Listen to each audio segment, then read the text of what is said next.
Brasil.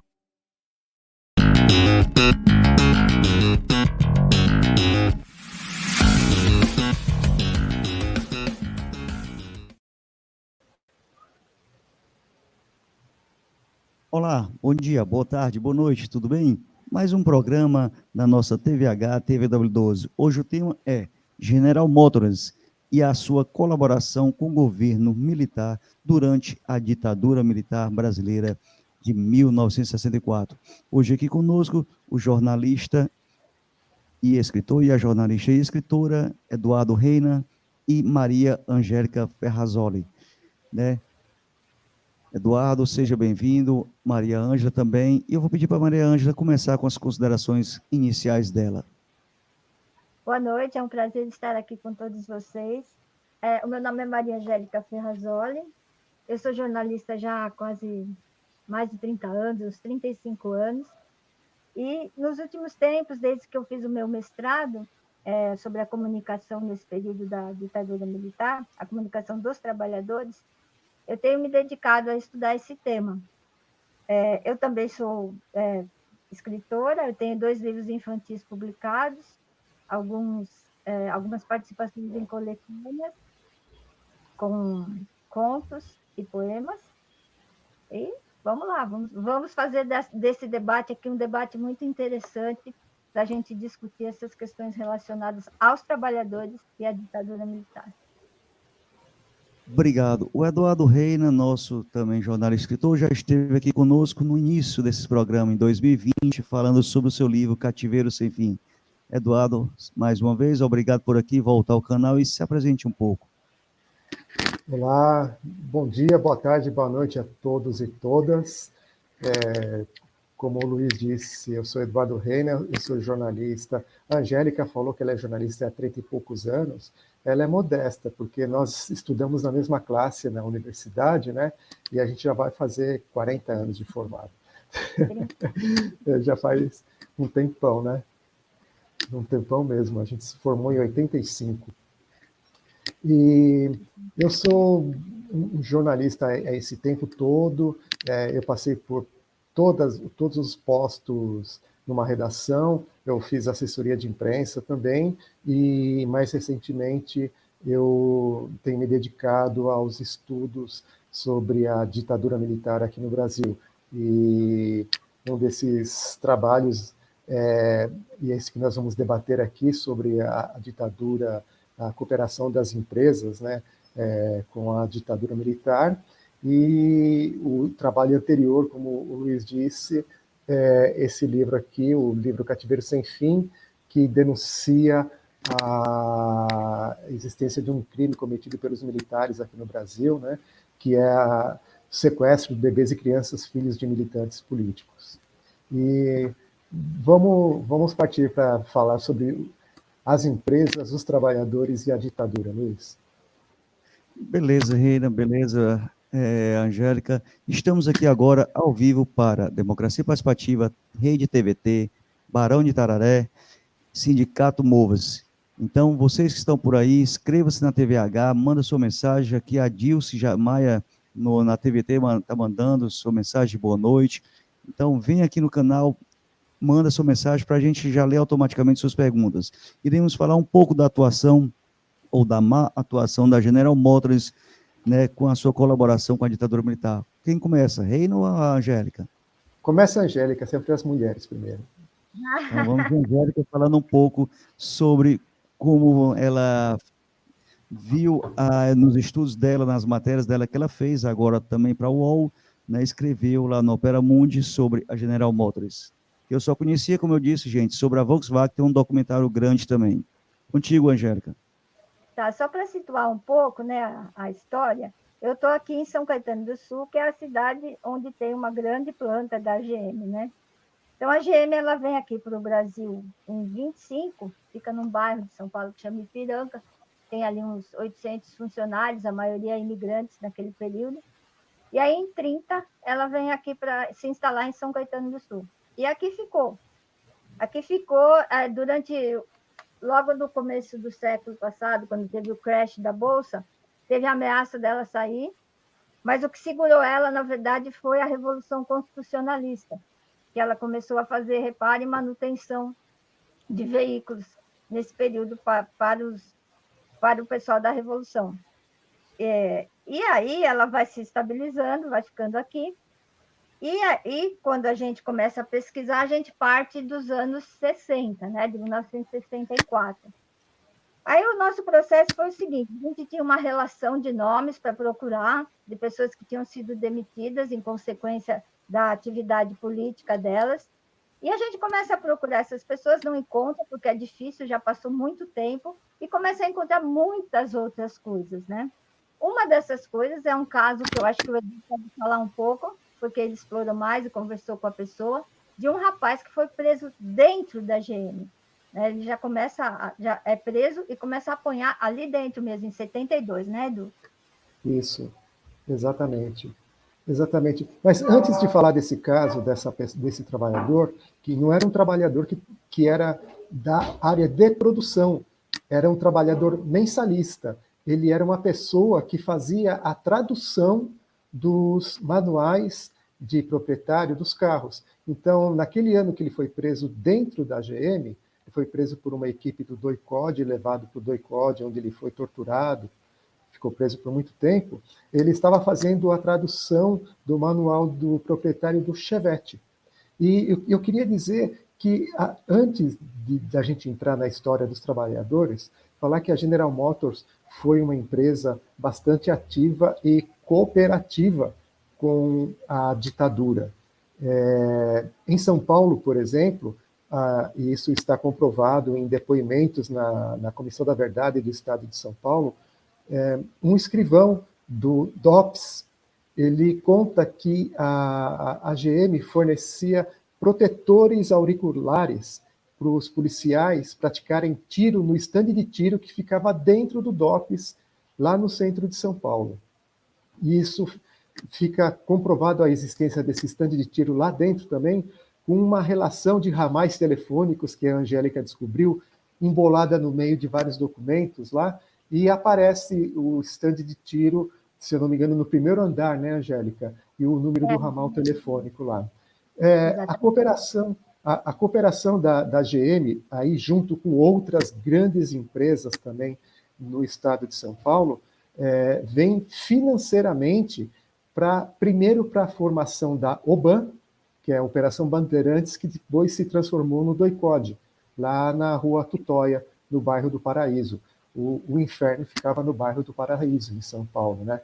E, além disso, a própria GM, ela contribuiu com a fabricação de um veículo especial que foi muito utilizado pelas forças de repressão, principalmente pela polícia militar e pela polícia civil, que é aquela perua veraneio, que foi feita exclusivamente com uma abertura da porta traseira e uma espécie de uma mini cela forte lá para colocar as pessoas lá dentro, que eles chamam de chiqueirinho, né?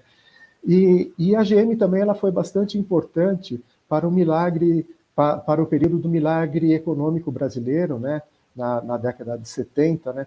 Porque pouca gente sabe disso. A GM, além de fabricar veículos, nesse período da década de 50 e depois na década de 60, ela fabricava refrigeradores, aparelhos de ar-condicionado e outros equipamentos que eram vendidos nas lojas de departamentos no Brasil todo. E como a Angélica disse, a história do Martinho Campos Leal é uma história bastante sui generis, né, que poucas pessoas conhecem, e a gente acabou descobrindo, assim, fazendo pesquisa, procurando outros trabalhadores, né, que tinham sido perseguidos pela ditadura, trabalhadores que eram funcionários operários da GM, né. O Martinho, ele é um paraibano que participou do Partido Operário Revolucionário Trotskista lá na Paraíba. Ele chegou a ser preso logo em 64, lá na Paraíba. Ele ficou preso um mês, mais ou menos. Depois ele saiu, ele conseguiu um habeas corpus e saiu. Ele foi preso, ele e a companheira dele. aí ele veio para São Paulo, e em São Paulo ele trabalhou em várias empresas e comércio, e depois conseguiu esse emprego na General Motors, onde ele fazia a tradução dos manuais técnicos, né, dos veículos.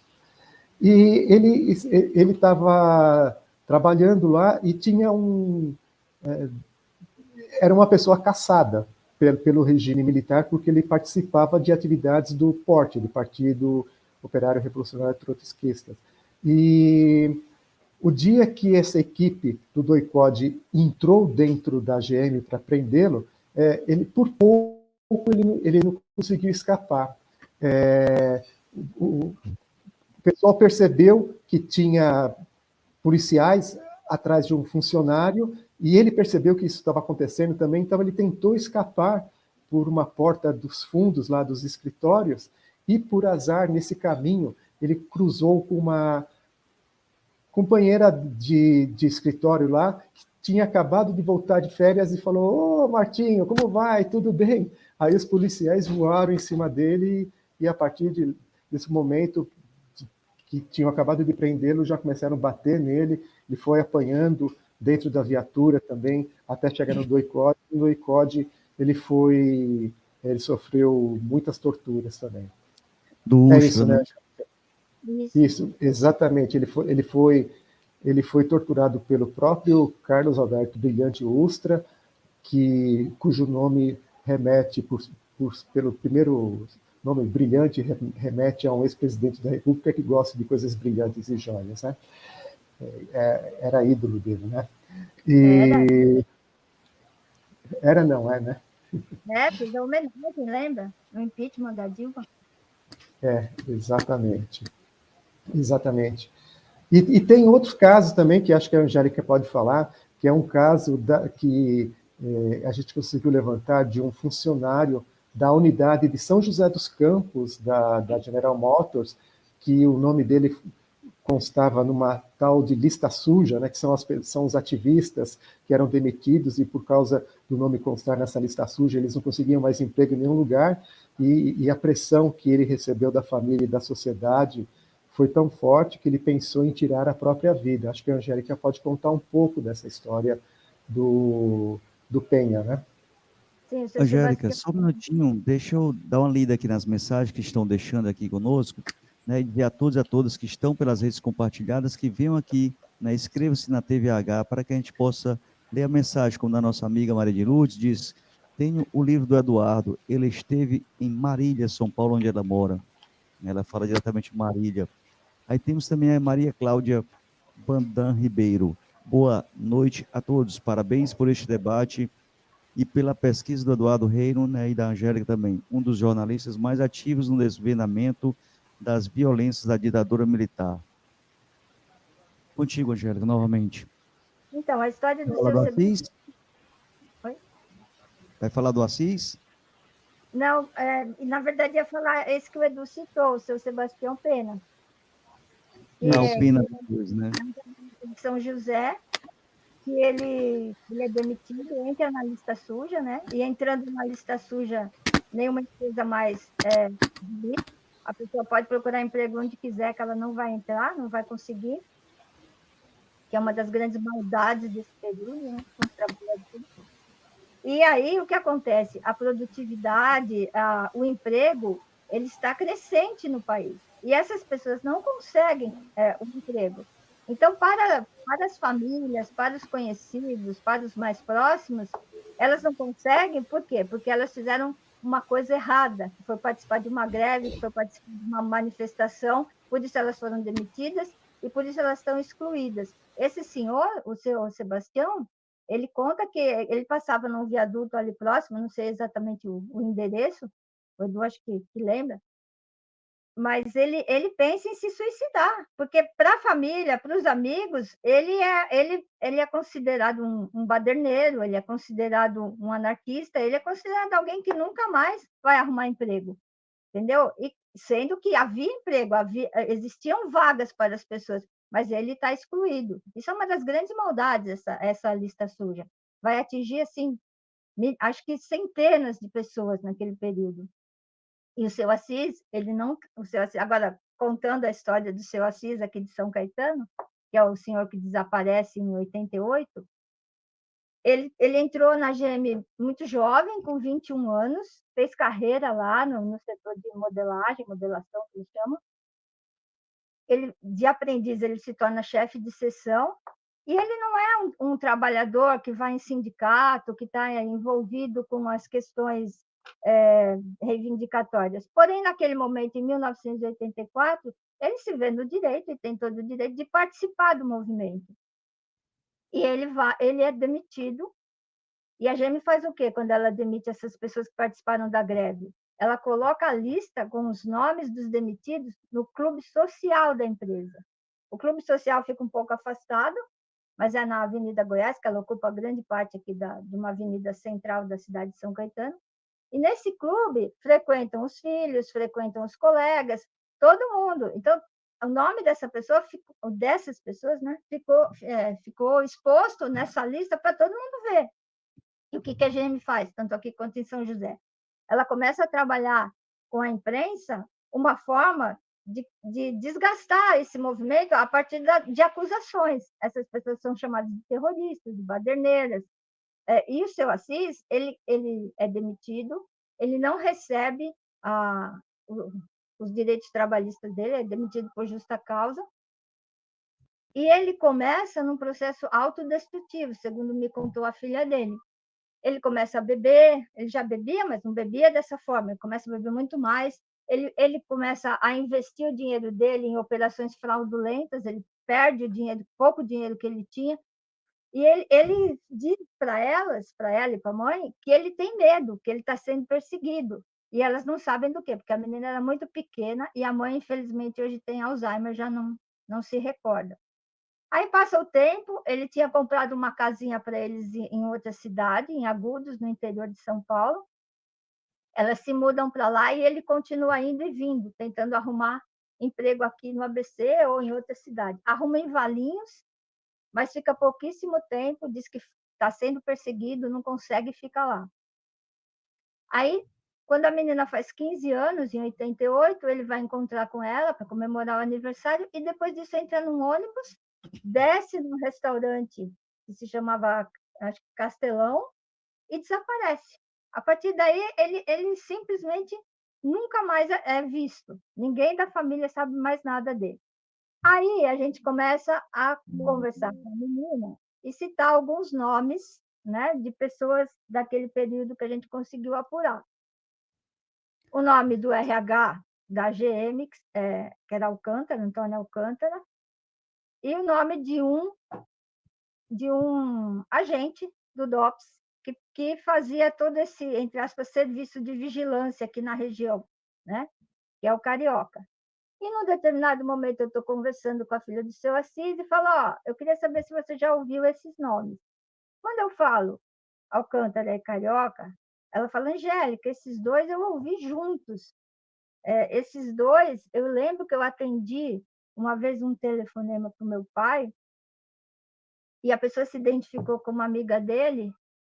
Eu falei, pai, é seu amigo. E ele falou, quem é, Elaine? É o Assis?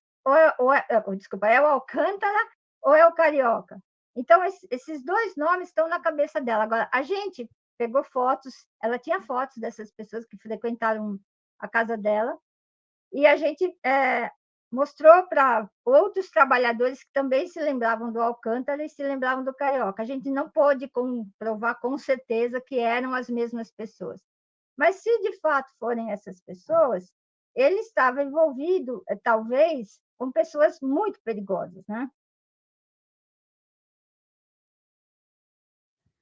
Oi, Du, não estou ouvindo. Era contigo, coisa. Opa, tá. E acho que é importante falar que o Relações Industriais, o chefe do RH aí da General Motors, esse Alcântara, ele fazia parte de uma outra estrutura que reunia todos os RHs das grandes empresas no estado de São Paulo, que é um grupo que se reunia no Vale do Paraíba. Então, tinha todas as montadoras de veículos, todas as grandes montadoras de veículos, tinha empresas do ramo de fotografia, como a Kodak, tinha pessoal da Embraer, tinha outras empresas de outros segmentos industriais, né? E eles tinham reuniões, eles realizavam reuniões periodicamente para trocar informações sobre os ativistas sindicais. E essa troca de informações levava à elaboração dessas chamadas listas sujas, né? A gente tem uma lista suja, por exemplo, da região do ABC, com 60 e poucas empresas do ramo metalúrgico, com 400, quase 450 nome de pessoas. Isso somente do final da década de 70 e o início da década de 80, naquele período em que começaram as greves, de 78 a 80 mais ou menos. Então, é muita coisa, sabe? Somente numa região, mais de 400 nomes. Aí você estende toda essa opressão para as indústrias na capital, em São Paulo, nas outras cidades da região metropolitana da capital e para cidades do interior também, onde existiam essas grandes empresas, no Vale do Paraíba, por exemplo. E eu percebi na reportagem, nas 3 reportagens que vocês fizeram, né, que há um medo enorme do comunismo, segundo eles, se espalhar para o Nordeste. Qual o medo que o Sul e o Sudeste têm tanto do Nordeste, ou que eles tinham, né, ou que os militares têm, né? Porque também outra coisa que eu percebi é que vários dos que participaram da ditadura também eram militares aposentados, né? Assim como participaram do governo Bolsonaro, eram militares aposentados. Existe alguma semelhança que essa turma volta e age com o mesmo modo operado de violência, etc., ou nada a ver? Porque aqui no caso, Bom, você cita o caso do Evaldo Sirim, né? Que recebeu até a medalha do mérito de Santos Dumont, né? sim, sim. O importante a gente destacar é que as áreas de segurança nessas indústrias, nessas grandes indústrias, tinham sempre um militar encabeçando, chefiando. Na Volkswagen, por exemplo, era um tal de Rude, Coronel Rude, acabei de esquecer o primeiro nome dele. Ademar. Ademar Rude, isso. Na, na, na GM era esse tal de Sirim, que era um coronel da aeronáutica. Na Mercedes-Benz tinha um outro militar também, que eu não me recordo o nome. Então, todas essas empresas da região do ABC, principalmente as grandes empresas, tinham nos seus quadros muitos militares. Não somente nos quadros de segurança patrimonial, de segurança privada, mas também nos cargos de diretoria, né, onde recebiam altos salários. E esse medo que você fala, Luiz, acho que isso existiu desde sempre, né? Desde que existiu o Partido Comunista aqui no Brasil, sempre teve esse combate ao comunismo. Isso daí é uma fobia que vem importada dos Estados Unidos, né, de outras potências internacionais. Aí. É o medo de desvendar, de o tirarem do poder, né? Então eles têm que gerar sempre um medo para correr em torno de um mal, e muitas vezes esse mal que nem existe, como é o caso, né? Angélica, e o Gravina, vocês falaram do Carioca, e o Gravina, o Jesus Cristo? Ah, bom, acho que ele não pode falar mais dele. Tá. O Gravina, ele era um outro agente do DOI-CODE que participava das sessões de tortura lá nesse centro de tortura na capital de São Paulo, né? O Dirceu Gravina, esse policial, ele tinha o apelido de Jesus Cristo porque ele se autodenominava ter o poder de destruir as pessoas, né? Então, o preso que caísse na mão dele, invariavelmente, ele saía muito destroçado da sessão de tortura. E um outro integrante do PORT, né, do Partido Operário Revolucionário Trotskista, que amigo do seu Martinho, que esteve preso junto com ele lá no DOI-CODE, né, e que por acaso é um conhecido da gente também, um jornalista que trabalhou aqui na região do ABC, o Barnabé Medeiros Filho, ele fala desse Dirceu Gravina, né, que é um cara que era extremamente violento. E o próprio Martinho conta que ele chegou a ser salvo pelos outros carcereiros e policiais do próprio DOI-CODE, porque ele estava apanhando tanto desse tal de Jesus Cristo, o JC, que o pessoal estava pensando, vai ter mais uma morte aqui no DOI-CODE. Aí, então tiraram ele da sala de tortura, e isso salvou a vida dele. E o Disseu Era o chefe Gravina... deles, era o Ustra, o chefe Oi? superior, o O chefe chefe, superior deles. o chefe do DOI-CODE, quem comandava o DOI-CODE era o Ustra. Então ele dava respaldo.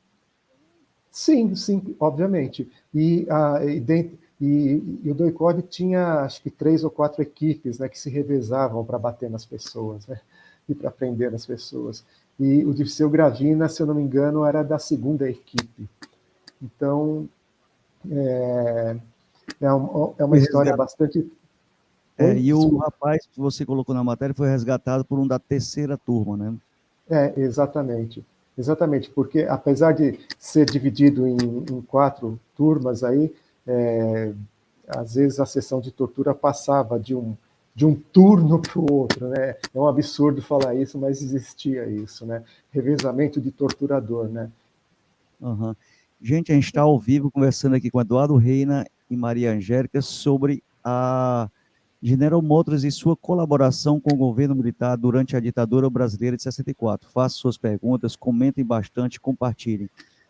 Angélica, e a General Motors aceita ou nega até hoje essas acusações? Nega totalmente, totalmente. A gente tem toda a documentação, a gente encaminhou, a gente tem o local da prisão do Martinho, está tudo identificado, tudo documentado, mas ela nega qualquer envolvimento. E o curioso, assim, a gente está falando dessas pessoas que seguiam, porque a gente falando de casos mais destacados, né?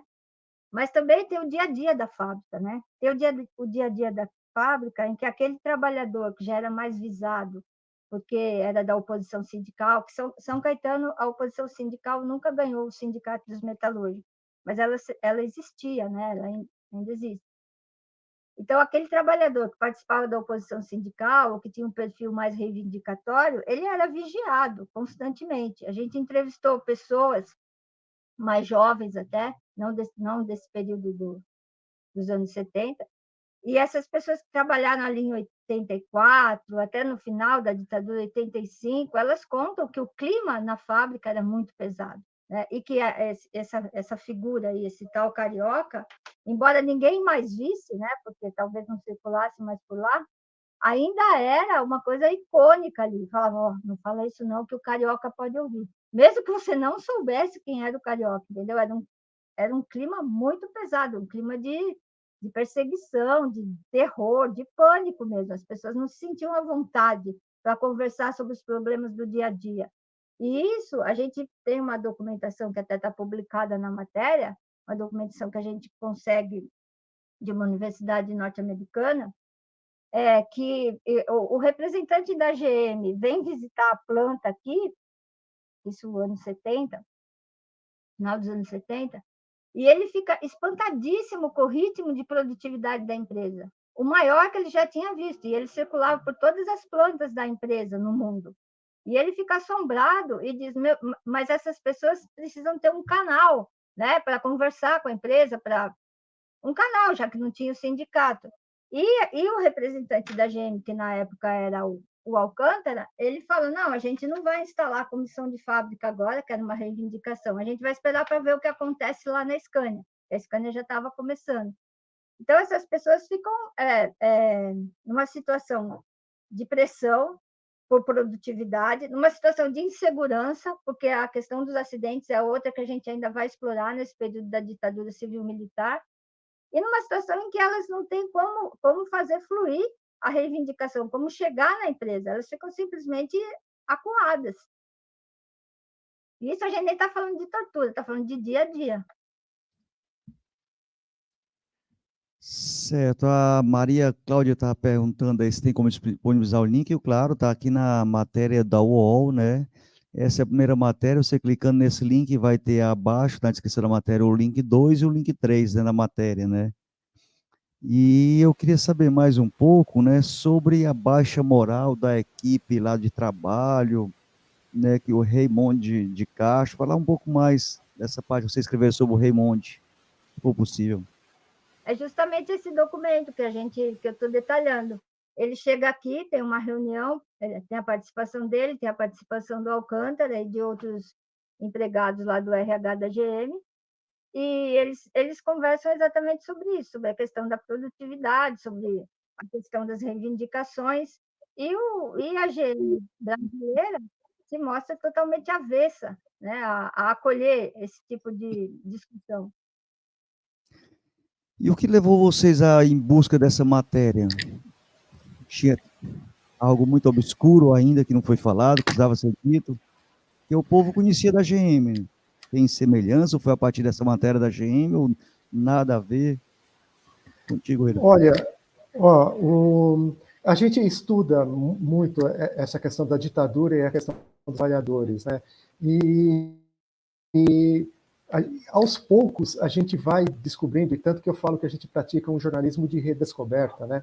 Um jornalismo de redescoberta da história da ditadura, de redescoberta da memória, né? De redescoberta dessas pessoas que ficaram por muito tempo invisibilizadas, ocultadas na história da ditadura do Brasil, né?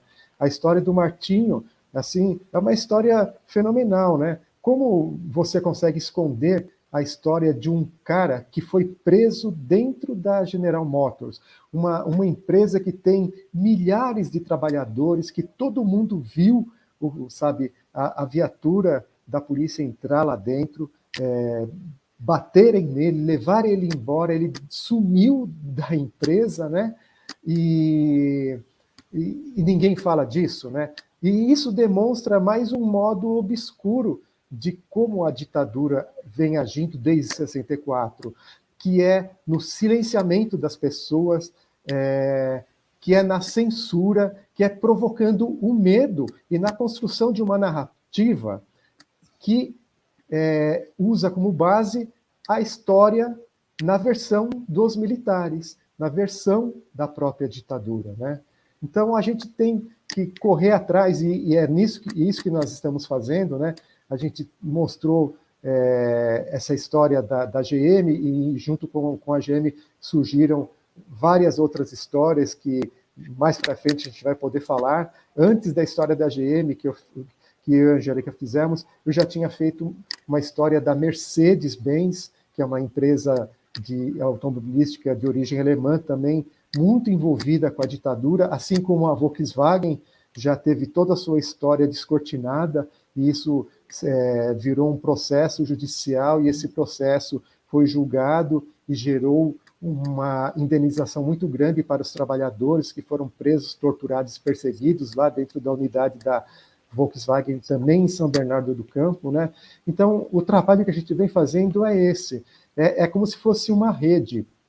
Você puxa uma coisa e vem outra, e vem outra, e vem outra, e é um trabalho de formiguinha, né? E é um trabalho de formiguinha que a gente está fazendo de modo bastante solitário, e seria muito interessante se outros jornalistas, outros historiadores formassem um pool para poder desenvolver de forma muito mais rápida essa pesquisa e ampliar no tamanho necessário dessa pesquisa, né, Luiz? Né, Angélica? E graças à democracia para vocês poderem estar fazendo isso, senão vocês estavam demitidos, sem trabalho na lista negra, na lista suja. Deixa eu passar aqui rapidamente uma pergunta pela Maria Cláudia, né? Ela pergunta, e os operários ou suas famílias entraram com reparação? E o caso do desaparecimento de um deles, e a GM, em toda essa história? Pois é, pois é. Diferentemente do que aconteceu na Volkswagen, na GM ninguém ainda pensou em formar uma associação para reivindicar seus direitos, né? Como a Angélica falou anteriormente, o sindicato na cidade de São Caetano do Sul é considerado um sindicato pelego, um sindicato não muito progressista. Então, isso dificulta também bastante a organização dos trabalhadores.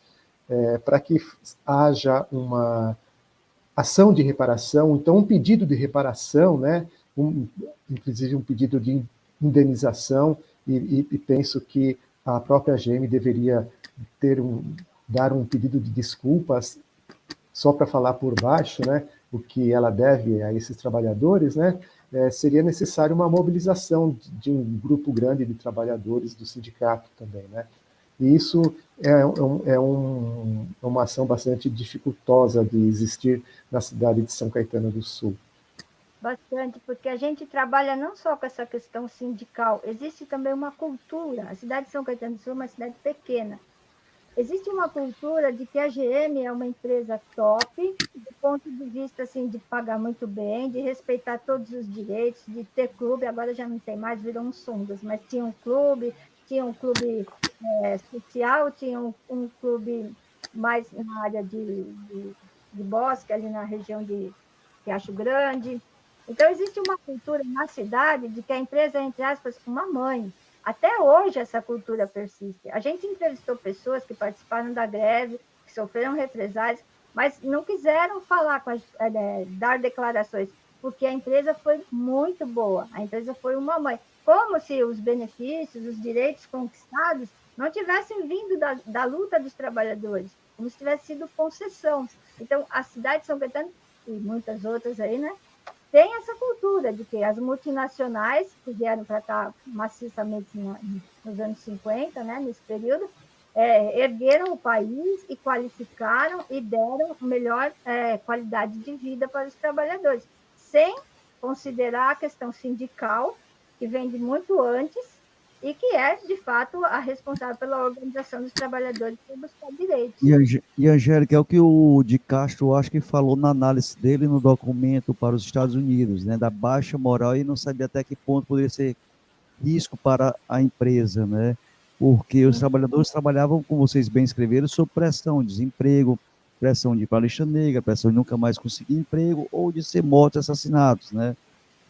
E então, assim, realmente, diz o outro, é fácil manter os trabalhos, manter toda essa imagem, porque quem era contra eles, pelo que vocês escreveram, né, era bem queimado mesmo na televisão. A opinião pública era bem trabalhada nessa indústria que eu chamo de cultural, e quem tem dinheiro sabe fazer bem feito, né? Imagina que pena, né? Porque a ditadura, ela desqualificou as pessoas que eram contrárias, né? Eles eram terroristas, eles eram bandidos. Quando você prende, por exemplo, o Martinho, muita gente não vai entender, vai achar, era bandido. E, na verdade, não é nada disso, né? Tem que levantar toda essa carga imensa e mentirosa para você chegar na verdade, né? Acho que é importante falar que, por exemplo, na fábrica de São José dos Campos, houve uma greve em 84, 85, e os trabalhadores ocuparam a fábrica durante uma semana praticamente. E o governo do estado de São Paulo, que naquela época era comandado por Franco Montoro, ele mandou a polícia lá. Isso junto com um acordo com o governo federal, que naquela época ainda era a ditadura militar.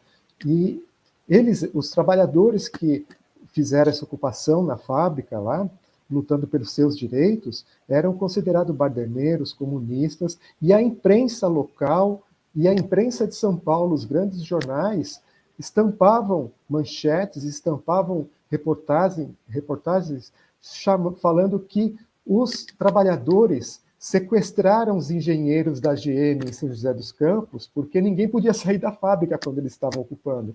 Então, houve todo esse jogo com a opinião pública, sabe? Até que a polícia invadiu a fábrica e todo mundo saiu de lá. Tanto que 33 pessoas foram demitidos lá em São José dos Campos e virou uma lista de 33 lá, né? E esses 33, eles entraram, não todos os 33, né? Mas boa parte entrou com uma ação na justiça e conseguiram ser indenizados, porque eles perderam toda a autonomia e tiveram o nome deles carimbado como baderneiros, comunistas, né? E não conseguiram emprego em mais nenhum lugar. E uma dessas pessoas é o Sebastião Penha, que pensou em tirar a própria vida por causa dessa situação que ele enfrentou na sociedade lá em São José dos Campos. O viaduto vocês não falam na matéria, salvo engano, mas eu botei bem aqui que é o viaduto a que se refere...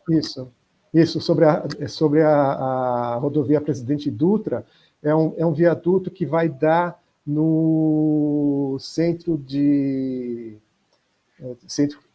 CTA, o Centro Tecnológico da Aeronáutica. Fica bem numa das entradas principais para a cidade de São José dos Campos. E eu queria saber mais uma coisa sobre o Assis, né, que normalmente o trabalhador se dedica, né, era um ajudante, né, moderador, chefe de seção, dedicado, ascensão profissional, mas parece que ontem e hoje não prevalece sua honestidade, não prevalece nos diversos trabalhos, se você está trabalhando bem, né, se você tem uma posição ideológica diferente, né, realmente você é escrachado, é tirado de circulação, e você perde o emprego e aí entra em depressão e etc. Isso, infelizmente, foi comum e vocês conseguiram resgatar nessas 3 matérias, não é isso? Afinal, você também não conseguiu, né? Nas suas histórias do livro, tem até história de sucesso, você consegue encontrar algumas crianças no cativeiro sem fim, mas aqui o Assis casou, faleceu, foi preso, ou quem sabe um dia ele volte. O Assis desapareceu. Ele desapareceu. A gente mesmo tentou buscar o atestado de óbito dele, e a gente tinha uma pista, aparecia no cadastro de óbito, no Cadastro Nacional de Óbitos, que ele teria morrido em determinado ano, agora não me lembro exatamente 2016. qual. 16? Isso, 2016. E aparecia que ele teria sido registrado aqui em São Caetano mesmo, Vitória. Aí eu fui lá com no cartório. O cartório de registro civil aqui de São Caetano. Aí eu fui lá com esses dados que a filha me passou, coincidia o nome da mãe dele, tudo certinho. Aí a moça ficou lá, procurou, falou, olha, não tem nada aqui sobre ele, não tem nenhum registro desse senhor aqui nesse cartório. Aí eu entrei em contato com Lençóis Paulista, onde ele nasceu, entrei em contato com a cidade de Agudos, também buscando alguma informação, nada, não tem absolutamente nada. A morte dele, na verdade, ele foi declarado morto pela justiça para que a esposa dele pudesse quitar a casa, pudesse, enfim, seguir com a vida dela na época. Mas não existe nenhuma confirmação de que dia, onde, de que forma o seu Assis Henrique morreu. Isso, a morte do Assis é uma morte judicial declarada pela justiça em 2011, né? Isso para efeitos burocráticos, mas ninguém sabe onde, quando e do que ele morreu. No cadastro de falecimentos nacional, mostra que ele morreu em São Caetano em 2016, mas o cartório diz que não tem nenhum documento sobre isso, né? E isso pode dizer tudo e pode dizer nada também, né? Vamos aqui para uma pergunta final, para depois a gente ir para as considerações finais, mas antes eu quero agradecer a todos que estão aí pela TVT, Web Rádio Democracia Participativa, Facebook, também a Barão de Tararé e Sindicato Morros. Aqui nós temos novamente a Dilce Maia dizendo que essa live é mais produtiva para todos nós seres humanos. Parabéns a todos que estão participando dela. Aqui também agora nós temos a pergunta da Maria perguntando sobre, para além da reparação ou termo de ajustamento das empresas que colaboraram com a ditadura, essas famílias não podem acionar individualmente a comissão de anistia atuante novamente no governo Lula? Maria Cláudia, eu tenho minhas dúvidas. Eu não sei se a comissão de anistia ela está com tanto problema de ser reestruturada no atual governo, porque ela foi totalmente desmobilizada e despedaçada e sumiu tanta coisa lá em Brasília sobre essa comissão de anistia, que eu tenho minhas dúvidas que essa comissão de anistia consiga voltar a trabalhar ainda nos próximos anos. se ela estivesse efetivamente trabalhando e atuando, ou o próprio Ministério dos Direitos Humanos tivesse condições para isso, eu acho que algumas famílias, ou grupo, mesmo um grupo pequeno de trabalhador, poderia fazer esse acionamento. Mas teria que ser uma ação que partisse, fosse provocada por esses trabalhadores, por esses familiares trabalhadores, via o Ministério dos Direitos Humanos, e quiçá, que aí eu também tenho dúvidas, porque é uma burocracia bastante grande, o Ministério Público Federal poderia se interessar por essas histórias e ir atrás. Né? Sim. A gente tem essas dúvidas e, infelizmente, o tempo está passando, né? Se não for agora, quando vai ser? Essa é a grande questão. É verdade, o tempo está passando, eles estão conseguindo, digamos assim, vencer e sair ilesos no Brasil sem grandes punições, em sua maioria, né, diferentemente de alguns outros países da nossa América Latina. Então, a gente queria agradecer a todos vocês, vamos para a consideração final agora, vamos inverter, vamos para a Angélica e o Reina termina, né, já que a Angélica começou. Angélica, muito obrigado pela participação, um papozinho curto, rápido, para instigar as pessoas a agora irem no Opera Mundi lá. Nessa matéria é a primeira, lá tem a segunda e tem a terceira, então é só clicar lá para ler toda a matéria. Sim, em primeiro lugar, estou muito feliz de participar e quero te agradecer a oportunidade de a gente falar sobre o nosso trabalho aqui.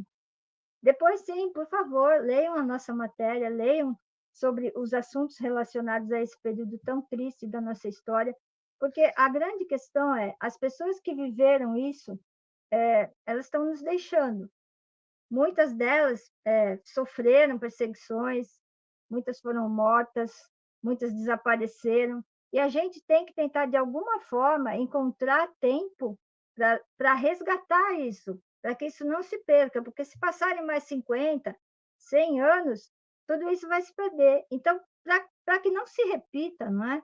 Para que a ditadura não volte, para que as pessoas não continuem pensando que elas têm benefícios e não direitos, para que as pessoas saibam que elas podem e devem reivindicar, porque nós estamos numa democracia, é muito importante conhecer esse passado. É isso. Muito obrigada. Obrigado a você. Reina, contigo. Bom, a Angélica já falou quase tudo, né? Eu só queria acrescentar que essa nossa matéria, que vocês podem olhar lá no site Opera Mundi, mostra que a ditadura matou além dos porões.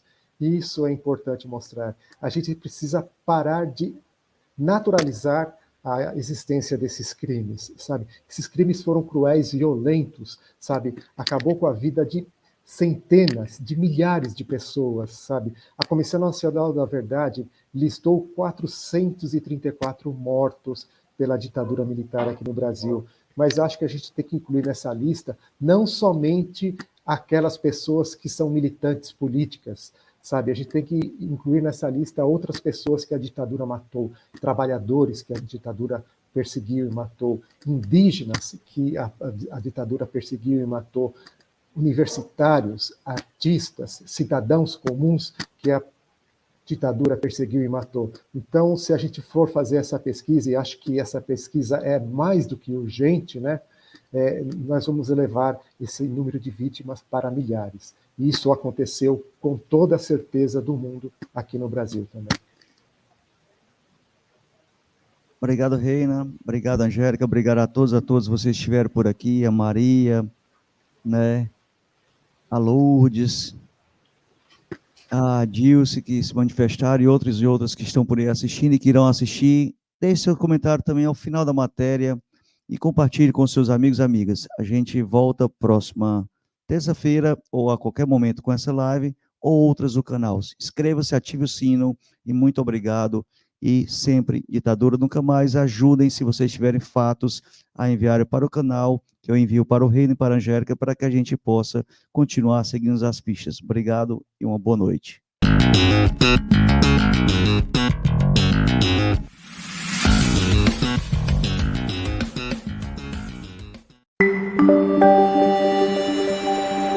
TV HBR, o canal mais habilidoso do Brasil.